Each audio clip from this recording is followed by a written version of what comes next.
Je n'ai jamais rêvé de me retrouver dans l'expérience client.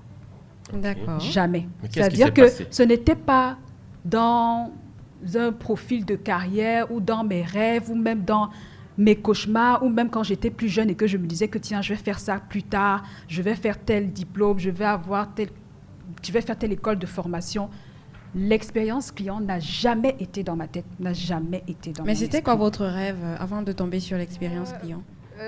Alors, j'étais à l'époque où je me suis lancée, je vais dire, dans l'expérience client. Je travaillais dans la direction communication Ok. et marketing Communication De et Eneo. marketing. et d'Eneo. OK. Voilà. Alors, qu'est-ce qui s'est passé? Comment je me retrouve dans l'expérience client? J'ai envie de dire que l'expérience client m'a choisi. Je n'ai pas choisi l'expérience Oh là client. là. Vraiment. Mais Eric, tu vois cette façon L'expérience de client m'a placer les choisi. mots. C'est une communicatrice. Elle nous embrouille. Elle J'ai nous pas embrouille. choisi faire la touriste et puis revenir. Non, je suis forcément venue pour faire quelque chose, mais c'est quoi? Et ça faisait un moment, plus de 2 ans moins, que je lui posais la question, mais je n'avais pas de réponse. Wow. Et donc, un jour, je me suis retrouvée dans une boulangerie de la place ici à Douala, dont je vais taire le nom, bien évidemment, pour ne pas faire de publicité. Je sais plus ce que je voulais acheter ce jour-là. Je me suis retrouvée dans la file d'attente. Il y avait une longue file d'attente au niveau des viennoiseries. Et puis, il y avait une cliente devant moi, deux clientes devant moi. Une cliente qui semblait hésiter. Elle ne savait pas trop ce qu'elle voulait. Elle était là, bon, je prends ça, je choisis ça. À un moment donné, ça a agacé le vendeur. Le vendeur s'est énervé. Je vous assure qu'il a traité cette dame de tous les noms d'oiseaux. Il s'est mis à parler, il fait, non, mais vraiment, la mère, si tu ne sais pas ce que tu veux, vraiment, il faut passer ton tour, ne nous perds pas le temps. Tu es là, tu ne sais pas ce que tu veux choisir. Vous, les femmes, vous êtes toujours comme ça. Tu fouilles même quoi dans ton sac, tu perds le temps. Il y a les clients qui sont là à côté. Mais il lui parlait vraiment, et c'était une maman, hein.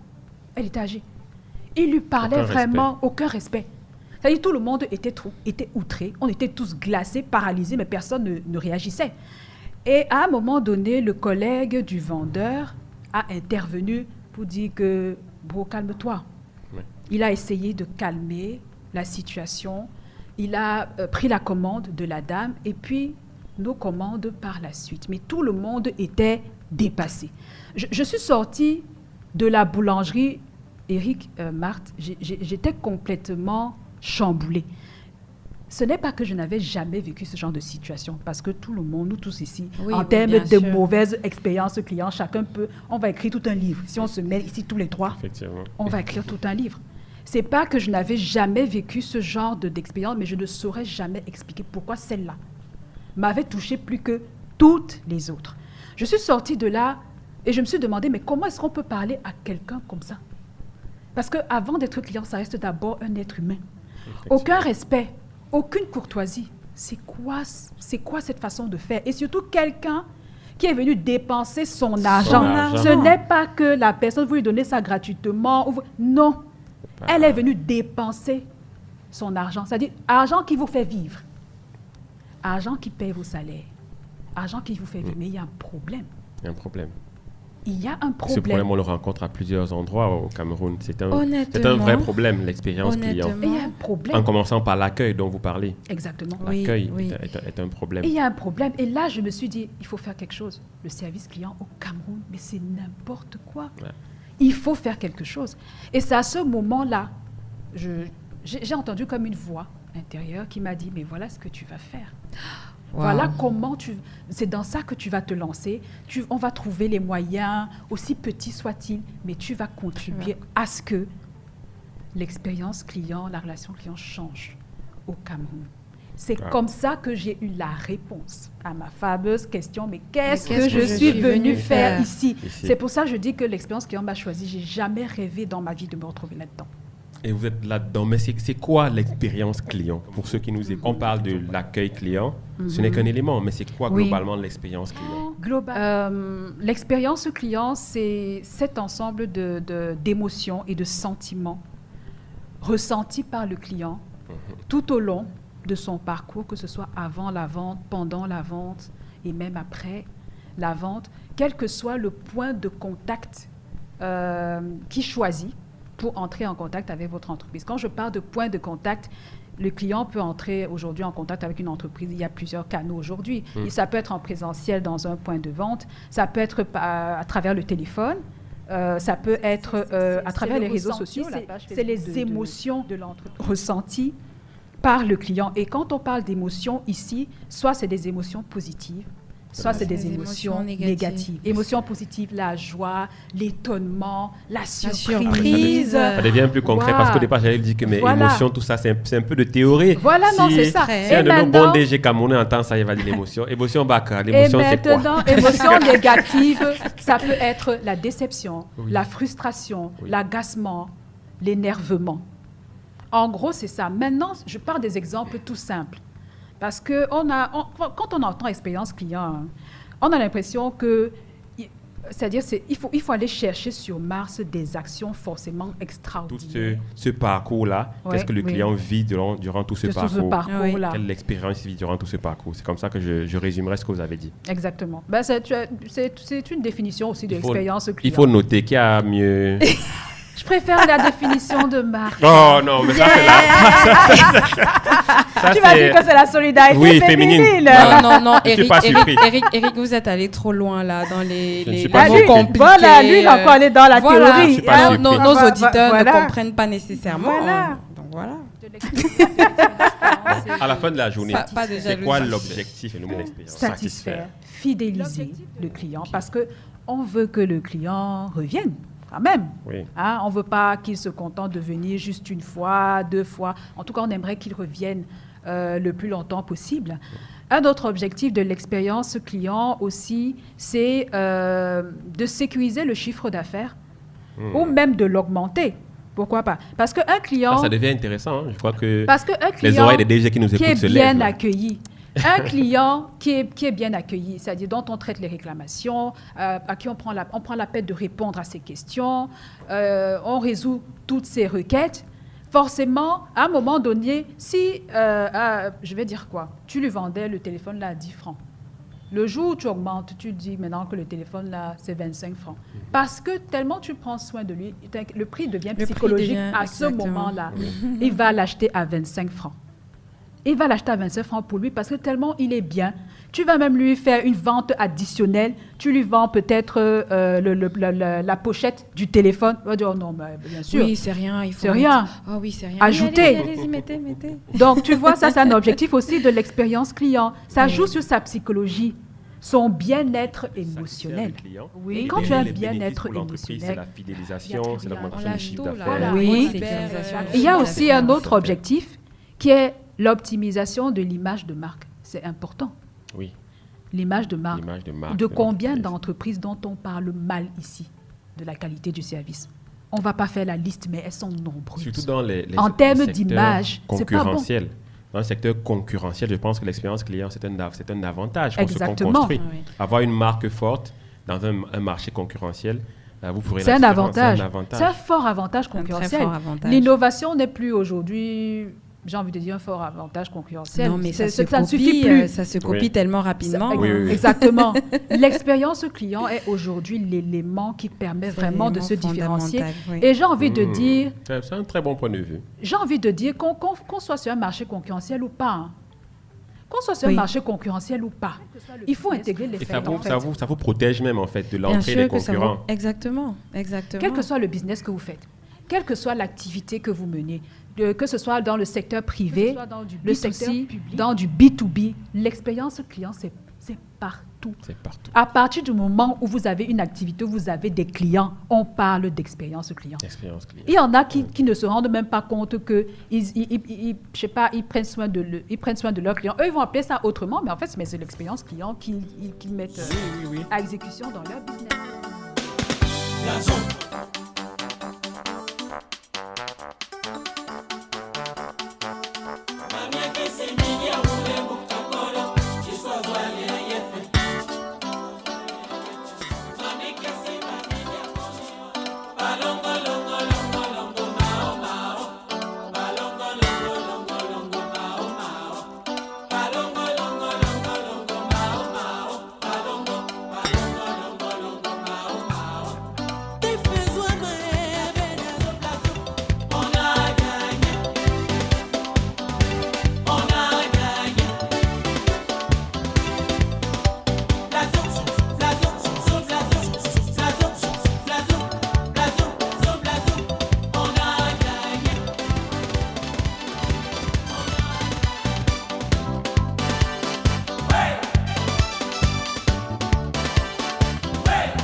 Oh vieux briscard.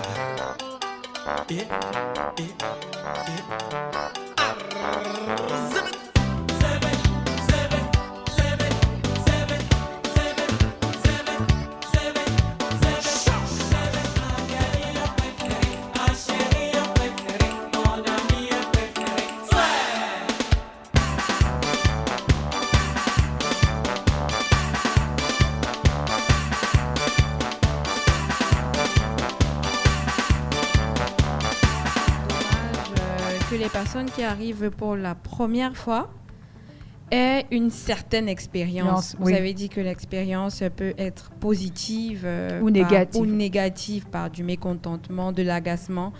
Et il y a beaucoup de personnes aujourd'hui qui, quand elles arrivent au Cameroun et qu'elles entrent à la maison ou à l'hôtel, vous ressentez de l'agacement de par l'accueil qu'elles ont reçu à l'aéroport. Et c'est le cas pas seulement dans nos aéroports, mais également dans pas mal d'entreprises étatiques. C'est partout. C'est partout. Tous les secteurs d'activité, sans exception. Je ne pense pas qu'il y en ait un qui soit épargné, qu'on soit dans le privé, qu'on soit dans le public. C'est la même maladie partout. Qu'on soit dans une entreprise commerciale, c'est la même maladie. Qu'on soit même pas, sortons du domaine commercial, allons même à l'hôpital. Parce que là-bas, on parle de l'expérience patient. Là, bien sûr. Oui. Là-bas aussi, c'est autre chose. Là encore, c'est commissariat du 4e arrondissement, rond-point 4e. Oui. Chaque fois que je vais là-bas, l'expérience, elle est magnifique.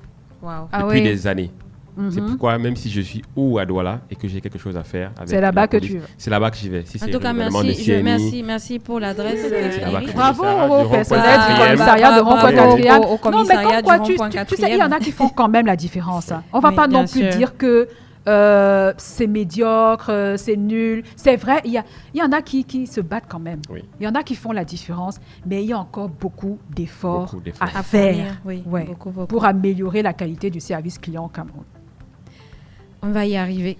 Mais quelles sont selon vous les qualités qu'il faut pour bien pratiquer ce métier? Ou même conseiller clientèle. Oui. Oui. Ah, c'est vrai qu'il y a pas mal de métiers à l'intérieur. Oui, il y a pas mal de métiers. Je me rends compte que ma question est peut-être un peu... Il y a pas mal de métiers, mais les qualités sont les mêmes. Okay. Les qualités sont vraiment les mêmes. Au bout d'un moment, tout ça se retrouve. Ça se retrouve. On parle déjà d'empathie. L'empathie. Il faut avoir de l'empathie. Et ça, le titre de votre livre en dit long. Voilà. Aime ton client. Comme toi-même. L'empathie. L'empathie, c'est savoir se mettre à la place de l'autre, ressentir ses émotions quand il vient te confier ses problèmes. Tu te sens vraiment touché. La patience aussi. Oui, la patience. Il faut être très patient parce que quand tu as le genre de client qui va te poser la même question reformulée de 10 façons différentes, mais c'est la même question qu'il te pose, il va falloir être assez patient pour dire oui, monsieur, comme je vous disais, c'est exactement ce que je vous ai dit, sans se fâcher, sans montrer de l'agacement. Sans montrer de l'agacement. C'est ça, c'est ça le challenge. Il faut aussi être quelqu'un de réactif. Oui. Il faut être dynamique pour travailler dans le service à la clientèle. Si tu es quelqu'un de procrastinateur, la procrastination n'a pas de place dans le service à la clientèle. C'est-à-dire que quelqu'un vient avec sa requête, oh non, je vais faire ça plus tard, je vais faire ça demain, dans 2 jours. Il est passé à autre chose. Non, tu n'as pas ta place dans le service à la clientèle. Il faut aussi savoir gérer ses émotions. Si tu es quelqu'un d'impulsif, c'est un peu difficile. C'est un peu difficile. Il faut savoir gérer ses émotions. C'est-à-dire que le client vient, par exemple, il est fâché, il hausse le ton, et toi tu viens, tu hausses le ton. Non. Il faut pouvoir rester calme. Il faut pouvoir te dire que non, le client n'en a pas après toi. Il n'a rien de personnel envers toi. En fait, il est juste pas content et il veut absolument qu'on trouve une solution à son problème.